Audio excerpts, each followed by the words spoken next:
Hey y'all! Today is going to be something of an experiment. As some of you know from this video, I am something of an appreciator of creepypasta, which is what we've come to call internet-based short horror. However, I've never been too impressed with Disney-based creepypasta.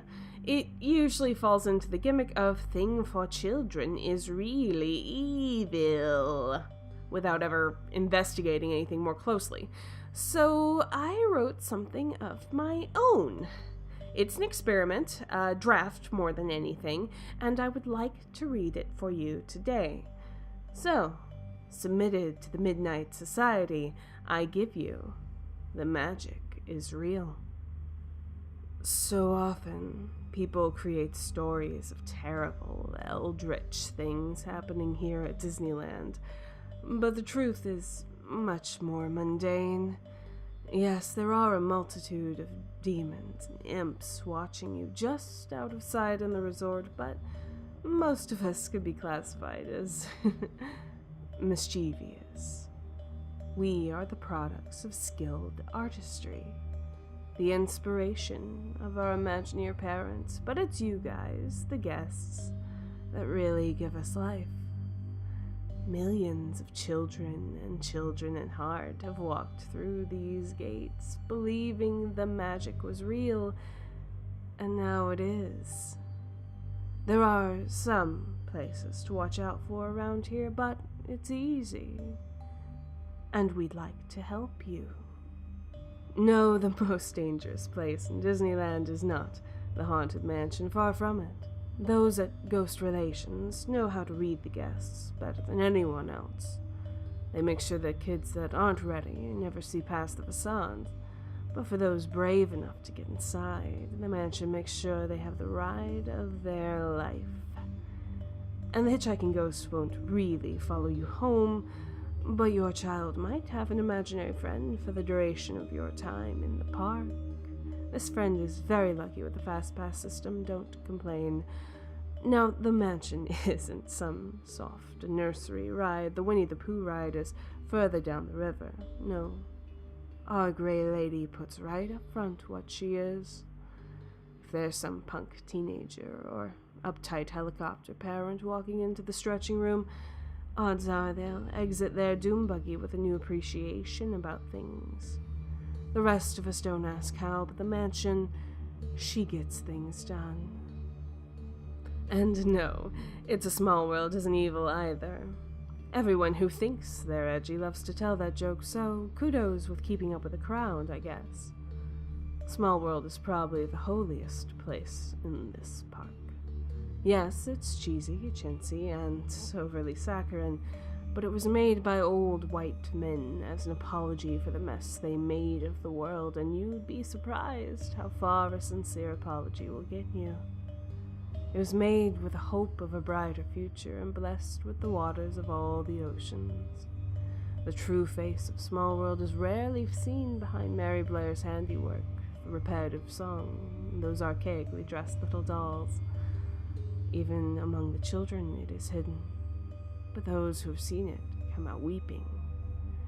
But you can still feel it, so show some respect for your own good. Is Temple of the Forbidden Eye real? In a manner of speaking. Mara's not an angry, agoraphobic god coming to get you. He's just a bit of a pompous ass. He makes the attraction some sort of bravery test more than anything. Enter a boy, leave a man, all that machismo thing. Very proud of himself in that regard. The Jungle Cruise is a bit of a capricious affair. It's definitely not a magic to consider lightly. Ride it at night, you'll see what I mean. There's something wild and indifferent out there, no matter how close you are to Main Street. Those fluffy gorillas and rhinos get a little less cute. If not for the skippers, the guests would see that up close. The wildness of the Jungle Cruise bows to the silliness of the skippers no matter what. So don't get any notions about taking a cruise after hours, kids. Not the best of ideas. Yes, all the cast members are human, though sometimes they get a little extra. Take the jungle skippers, for instance. When they walk into work in the morning, they're just some theater major with a summer job. But when they're steering that boat, wearing those khakis, telling those cheesy jokes, they're taking on all the residual magic of every skipper before them, and the joy of every child who's laughed at them. Same with the princesses, tiki hosts, and mansion staff.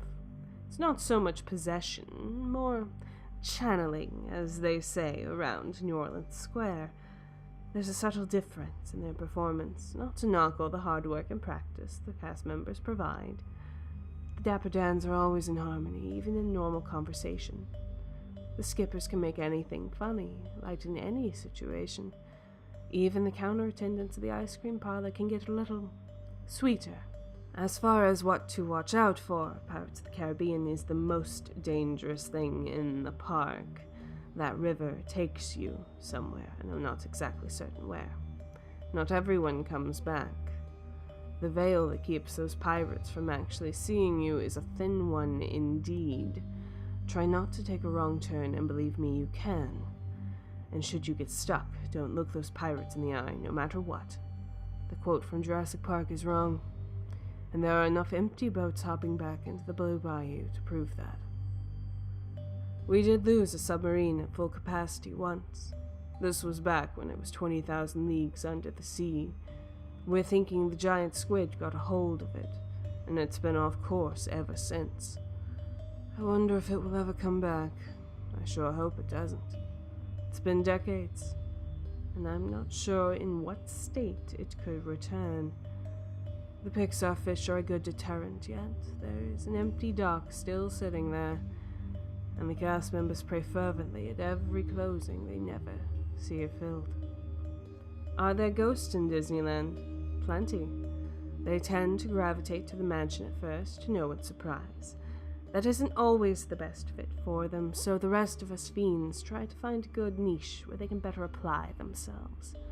Many who got their ashes scattered in the mansion are still there, of course, some of those imaginary friends. Some kids drowned, trying to get to Tom Sawyer's Island. They made it, eventually, still causing mischief there. There was one poor cast member who died in what used to be the Carousel of Progress, messy, sad business. She stays in Tomorrowland for the most part, walking along the abandoned people mover track, checking to make sure everyone is safe. More accidents have been prevented than not, thanks to her. Walt Disney is not a ghost at Disneyland, no. The predicament of our old founder is much more complex. From the moment that lantern above the firehouse permanently lit up, a version of him has been stalking around the park. He's not particularly angry about what it's become, just observing. His echo strolls down Main Street around the castle, leaving inspiration and ambition in his wake. The guests, cast members, and even Imagineers all feel it. It's a silly pastime of ours to watch the old man walk by and count how many kids with sketchbooks and cameras follow in his wake. There have been a couple times we've had to bare our teeth, so to speak. Anytime someone comes in here with less than joyful intentions. One time, a man came in looking for his ex-girlfriend. He snuck a weapon past security and was making a beeline to her usual cart in Tomorrowland. Our ghostly cast members spotted him, and we managed to slow him down and distract him long enough to get him into one of the quiet places by Space Mountain. We let out the Nebula ghost on him, and he had a change of heart, let's say. Hasn't bothered her since. Another time, this guy was paying a little too much attention to the kids, if you know what I mean. The Tom Sawyer ghost lured him over to Indy right at closing. Mara gave him his own personal show, and whatever else was left of him got dumped into the Jungle Cruise in the dark. You don't have to worry about him anymore. I don't know if it's the same in Florida. Can't say. The rest of the SoCal parks have harnessed something similar. Whatever's in Magic Mountain is hungry and it's mean, siphoning off the enthusiasm of those punk stoners who got kicked out of everywhere else. Hollywood has rubbed off of Universal Studios since the day Carl Emily brought it into this world. It's slick with gleaming teeth and tries so very hard to be all things to all people. It's a shapeshifter and just snake oil salesman, but the park is sturdy enough to contain it, most of the time. When it can't be appeased, it lashes out in fire. Knott's Berry Farm has caged something more ancient and inscrutable than any of us. Shambling around the ghost town is a thing no one can name. Some say it predates the park, the town, and most humans. You ever wondered why the Berry Farm has kept up such a steady relationship with the Native Americans? They first caged whatever they found there, and they're all working together to keep it inside. As for this little patch of Anaheim, we aren't normally that arcane. We feed off happiness, imagination, and wonder. Such things are an infinitely renewable resource, and we've been experts at cultivating that since long before the old man opened the gates in 1955.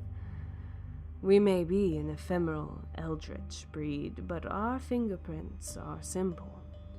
And the next time the fireworks seem a little brighter, the music on Splash Mountain a little sweeter, the twinkle in Madame Leota's eye a little realer, remember us. See you real soon.